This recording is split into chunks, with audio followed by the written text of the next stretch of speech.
27 রমজান হওয়ার আগে একবার হলো এই আমলটা করবেন, মাত্র 1 মিনিট সময় রাখবে। আল্লাহর কসম করে বলছে আপনার ভাগ্য খুলে যাবে।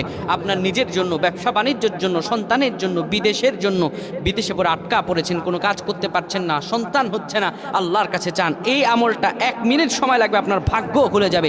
আল্লাহর কসম করে বলছি, এই আমলটি যারা করেছেন তারাই ফলাফল পেয়েছেন। 27 রমজানের আগে ভালো করে মনে রেখে এই আমলটা আপনারা করবেন। এই আমল করতে কোনো অবহেলা করবেন না। আপনি এই আমলটা শোনা মাত্রই অন্যের কাছে এটা শেয়ার করে দিবেন।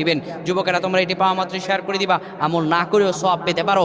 কারণ রাসূল সাল্লাল্লাহু আলাইহি ওয়াসাল্লাম বলেছেন, বাল্লিগু আন্নি ওয়ালাউ আয়া, তুমি যখন আমল শুনবে তখন অপরকে পৌঁছায় দিবে, সে আমল করলে তার সমপরিমাণ সওয়াব আল্লাহ আমল নামায় দিয়ে দিবে।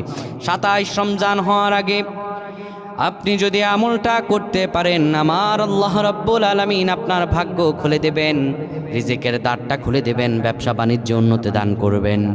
আমার আল্লাহ রাব্বুল আলামিন জানিয়ে দেন, উদউনি আস্তাজিব লাকুম।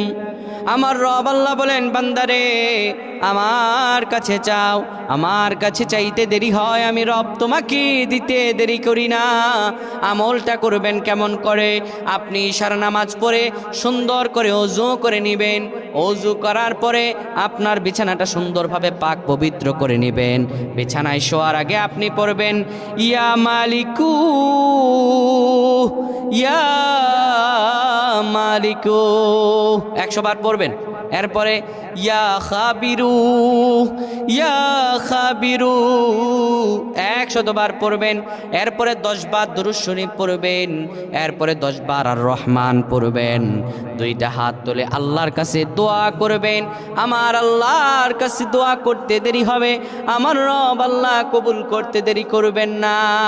আল্লাহুম্মা আমিন।